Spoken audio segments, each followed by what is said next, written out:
Ny sehampiariana Antsantsa dia sehatra asa iray efa nisy teto Madagasikara nandritra ny taonjato maro. Efa nisy ihany koa ny fanondranana heno azo avy aminy tamin'izany fotoana izany.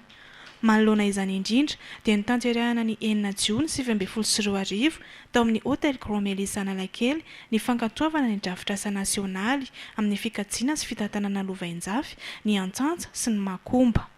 Manazava izany atrika asa izany indrindra ny talen'ny fitantanana sy fampiroboroboana ny Zono Andriamatoa Randriambolatina.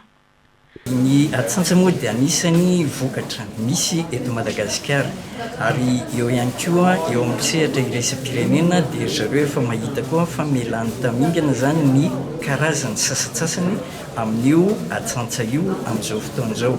Raha ny eto Madagasikara manokana dia saiky tsy dia mihinana loatra n'izy io ny mponina amin'ny ankapobeny fa saiky lasa miondrana ilay vokatra ary izay fanondranana izay dia midika fa vola zany le izy dia izay no angalany ny mpanjono azy.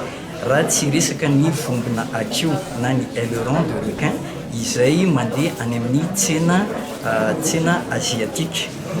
Eo amin'ny sehatra zone industrialy koa anefany dia noraisina ho toy ny ambinambin-javatra izy ireny fa tsy ilay vokatra no kendrena na espèce cible dia lasa ohatran'ny misy fanariana ny henan'izany fa ilay vombona akio no tena alainy zareo vombona Antsantsa.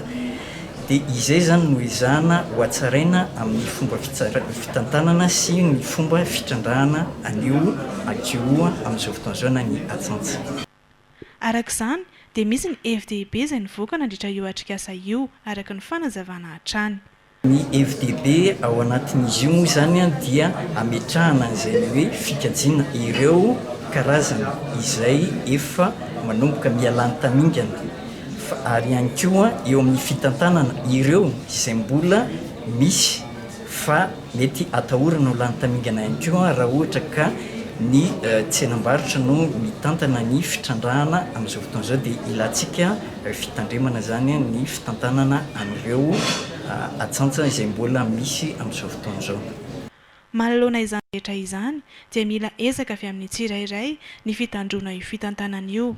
Na izany aza nefa dia mbola misy ihany koa ny fanatsarana io drafitra asa nasionaly io alohan'ny hanomezana izany eny anivon'ny manam-pahefana.